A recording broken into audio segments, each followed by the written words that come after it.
안녕하세요. 이따TV 시청자 여러분, MC 최국화입니다. 운동은 우리의 삶을 영위하는 데 있어 가장 큰 에너지가 되어주기도 하고요. 삶에 활력을 불어넣어 줄 때도 있는데요. 건강을 관리하는 데 있어 아주 필수적이라고 할 수 있겠죠. 오늘은 장애인들이 집에서도 할 수 있는 홈 트레이닝에 대해 이야기 나눠보려고 합니다. 함께 해주실 두 분 선생님 모셨는데요. 안녕하세요. 안녕하세요. 저는 현재 국립재활원에서 재활체육을 지도하고 있는 재활체육 지도사 도기현이라고 합니다. 안녕하세요. 오늘 운동을 같이 진행하게 될 재활체육 지도사 정하은입니다. MC님은 혹시 어떤 운동을 가장 좋아하시나요? 저는 아무래도 휠체어를 사용하다 보니까 상체 근력 운동을 주로 하는 편이고요. 집에서 가벼운 덤벨 운동이라든지 세라밴드 운동을 할 때도 있고, 그러다 보면 힘이 좀 생겨서 혼자서 어디든 갈 수 있을 것 같은 그런 기분이 들더라고요. 맞아요. 이게 몸에 힘이 생긴다는 것은 정말 다양한 긍정적인 영향을 줄 수 있어요. 몸이 건강해지는 것은 물론이고 정신적으로도 독립적인 삶을 살아갈 수 있게 된다는 게 큰 힘이 되죠. 오늘은 시청자분들이 집에서도 할 수 있게 재활체육을 몇 가지 알려드릴까 합니다. 말씀하신 재활체육에 대해서 좀 자세히 알고 싶은데요. 사실 재활치료라는 단어는 좀 익숙한데 재활체육에 대해서는 좀 낯설게 느껴지거든요. 어떤가요? 둘은 가지고 있는 목적 자체가 달라요. 재활치료는 원상으로의 회복을 목적으로 하면서 물리치료사 선생님들이나 치료 기법, 치료 기기를 통해 의료 요법적인 접근으로 이어지죠. 그러나 재활체육은 전반적인 건강 증진, 체력 강화에 중점을 두고 있습니다. 치료 기기 등을 따로 필요로 하지 않고 보조기구나 우리 일상생활에서 쉽게 구할 수 있는 소도구를 사용해서 스스로 움직임을 만들며 체육학적으로 접근하는 거죠. 네. 그렇다면 다시 걸을 수 있도록 치료 기법을 사용해서 신체를 회복하게 하는 건 우리가 재활치료라고 하는 게 맞을 것 같고, 또 저처럼 상체 근력을 더 향상시켜서 좀 잘 활용할 수 있도록 하는 건 재활체육이라는 게 맞겠네요. 맞습니다. 정확하게 이해하셨어요. 저는 삶을 살아가는 데 있어 운동이 정말 중요하다고 생각을 하거든요. 사실 운동을 함으로 인해서 좀 더 긍정적인 마음을 가지게 되는 것 같아요. 운동의 중요성에 대해서 선생님들께서 다시 한번 설명해 주시겠어요? 우선 운동은 신체적으로 근육과 관절의 기능을 향상시키고 전반적인 신체 건강을 유지하는 데 필수적이에요. 예를 들면 척수 장애인분들은 운동을 통해서 근육이 위축되는 것을 방지할 수 있고 심혈관 건강을 증진시킬 수 있습니다. 규칙적인 운동은 혈액순환을 개선하고 체중 조절에도 도움을 주죠. 그리고 말씀하신 것처럼 심리적인 효과에도 좋아요. 계속해서 스스로 움직일 수 있는 힘을 키우면 자존감도 높아지면서 삶에 긍정적인 영향을 미칠 수 있죠. 네. 제가 운동을 하면서 왜 긍정적인 마음을 가지게 됐는지 이제 이유를 알겠네요. 심리적인 측면이라고 말씀을 해주셨는데 이 심리적인 측면이 어떤 긍정적인 영향을 미치는지도 알고 싶어요. 운동은 스트레스를 줄이고 우울증과 불안을 완화하는 데도 도움을 줘요. 신체 활동을 하게 되면 엔돌핀도 또 세로토닌도 분비되게 되면서 기분이 좋아지기 때문인데요. 이런 부분은 우리 장애인분들에게도 매우 중요한 역할을 합니다. 사회적 연결을 증진시켜 주거든요. 지역사회에서 진행하는 예를 들면 운동 프로그램이나 재활센터의 그룹 수업은 다른 사람들과의 유대감을 형성할 수 있는 기회를 제공하죠. 이러한 그룹 활동을 통해서 사회적 유대관계를 형성하거나 의사소통 능력이 개선되면서 사회 복귀에도 도움을 주게 되는 거죠. 저도 운동 프로그램에 참여했던 적이 있는데요. 그때 만났던 분들과는 아직도 교류를 하고 있어요. 그렇게 만난 관계들이 참 긍정적이고 또 건강한 것 같더라고요. 맞습니다. 건강한 몸을 만들면서 건강한 마음까지 가꿀 수 있고 그 과정에서 만나는 사람들과의 관계는 기분이 좋을 수밖에 없죠. 그렇다면 집에서 쉽게 따라할 수 있는 운동을 소개해 주신다면 많은 분들이 활용할 수 있을 것 같은데요. 우선 척수 장애인 분들처럼 휠체어를 타고 생활하시는 분들이 상체 앞쪽 근육을 많이 사용하게 되는데요. 그러다 보니까 거북목이라든지 라운드 숄더를 가지고 계신 분들이 정말 많아요. 이를 예방할 수 있는 스트레칭을 한 가지 소개해 드릴게요. 집에 누구나 가지고 있는 수건을 이용해서 스트레칭을 한번 해볼 거예요. 수건의 양쪽 끝을 이렇게 잡아주시고 양쪽 끝을 강하게 당겨주신 상태에서 수건을 머리 위로 한번 올려볼까요? 이제 수건을 아래로 내려주실 건데 내리기 전에 호흡을 크게 들이마시고 호흡을 뱉으면서 아래로 한번 내려볼게요.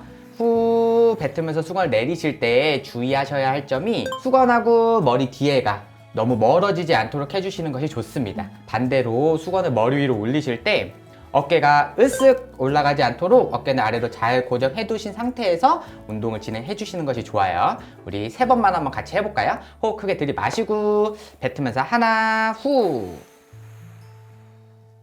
위로 올려주시고 둘, 후 마지막 한 번 더 위로 올려주시고 호흡 크게 들이마시고 뱉으면서 셋, 후 와, 정말 뒤에 근육까지 시원해지는 느낌인데요.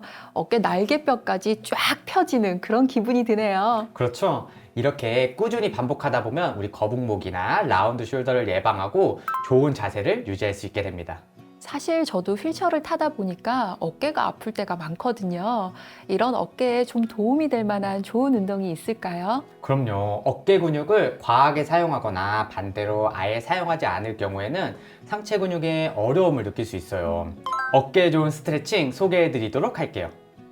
손등을 등 뒤 가운데에 위치할 수 있도록 둬주세요. 이때 손바닥은 바깥을 향할 수 있도록 해주셔야 합니다. 그 상태에서 어깨를 돌려주는 스트레칭을 한번 해볼 거예요. 가장 중요하신 것은 이 스트레칭을 진행하실 때는 통증이 없는 범위 내에서 가장 크게 돌려주시는 것이 중요해요. 우리도 이 동작을 한 3번만 한번 해볼까요? 호흡 크게 들이마시고 뱉으면서 하나, 둘, 후 한 번 더, 셋, 후 이렇게 앞에서 뒤로도 진행해 주시고 반대로 뒤에서 앞으로도 한번 3번 진행해 볼게요. 호흡 크게 들이마시고 뱉으면서 후 하나, 둘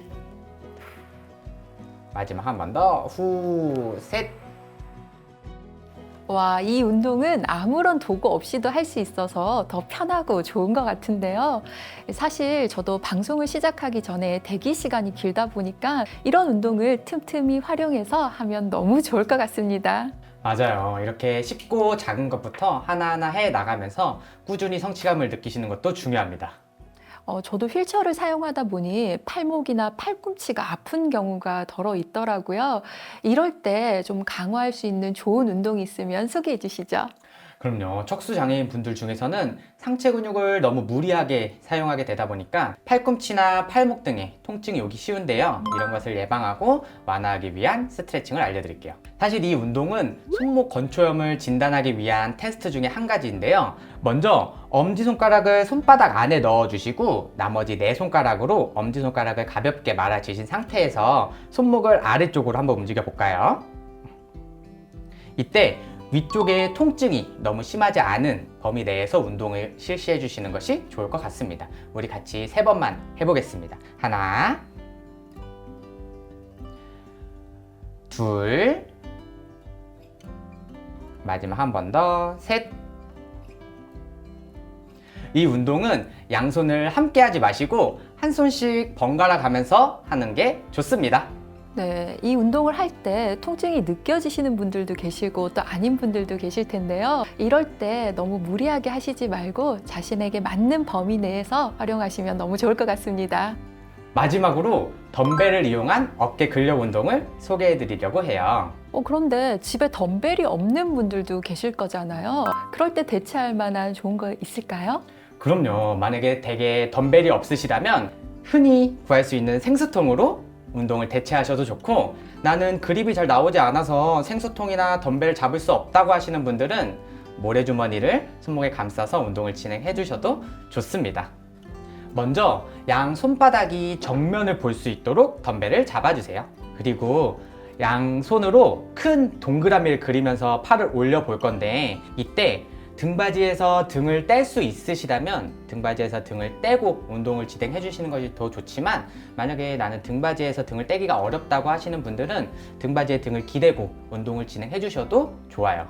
운동을 진행할 때는 호흡을 크게 들이마시고 호흡을 뱉으면서 머리 위로 큰 원을 한번 그려볼까요? 후 뱉으면서 머리 위로 큰 원을 그리시고 다시 내리시면서 호흡을 들이마실 건데, 이 운동을 할 때 주의하실 점은 팔꿈치가 구부러지는 것보다는 팔꿈치가 펴지는 것이 좋고, 다시 한번 팔을 머리 위로 올렸을 때 어깨가 으쓱 올라가지 않도록 어깨는 아래로 잘 고정해 두신 상태에서 운동을 진행하시는 것이 좋습니다. 하나, 후. 다시 천천히 내려주시고 호흡 들이마시고 뱉으면서 둘. 내려주시고 우리 마지막 한 번 더 호흡 들이마시고 뱉으면서 후. 셋.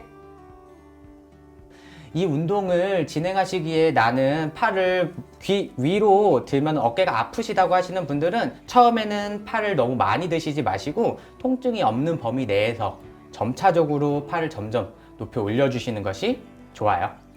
저도 평소에 이 운동들을 많이 했었는데요. 어깨 근력에 정말 효과가 좋더라고요. 선생님께서 알려주신 4가지 운동 모두 다 쉽게 할 수 있어서 앞으로도 많이 할 수 있을 것 같습니다. 운동은 장애인분들이 잔존 능력을 계속 향상시키는데 너무나 중요한 역할을 하고 다른 부위까지 다치지 않도록 몸을 지킬 수 있는 힘을 줄 수 있기 때문에 꼭 천천히 다 따라 해주셨으면 좋겠어요. 네, 이렇게 집에서 혼자 할 수 있는 방법도 있지만 지역사회에서 제공하는 다양한 프로그램들이 있잖아요. 어떤 게 있을까요? 맞습니다. 많은 재활센터에는 기본적으로 운동 프로그램을 운영하고 있어요. 전문 강사 선생님들이 개인의 상태에 맞게 맞춤형 운동 수업을 제공하게 되죠. 와, 그룹 운동 수업이 있다면 함께 즐기면 더 즐거운 경험이 될 것 같네요. 맞습니다. 제가 근무하는 국립재활원에서 운동재활 프로그램을 많이 제공하고 있는데요. 그 이용 방법에 대해서 말씀드리겠습니다. 국립재활원은 현재 장애인 등록증이 있으신 외래 환자분들을 위해서 분기별 추첨을 통해 맞춤형 운동 프로그램을 제공하고 있습니다. 국립재활원의 근처에 거주하고 계신 분들이라면 많이 이용해 주시면 좋을 것 같아요. 특히 서울 남부 지역 장애인 보건의료센터를 비롯하여 보건소 지역사회 중심 재활 사업에서 상시는 아니더라도 자체 운동 프로그램을 운영하는 것도 있으니 확인하셔서 운동을 진행해보는 것도 좋을 것 같습니다. 여기까지 선생님들과 함께 재활체육 홈트레이닝에 대해 직접 시연해 봤는데요. 간단한 OX 퀴즈로 다시 기억을 되살려 볼까요? 상식의 문을 여는 이따 퀴즈.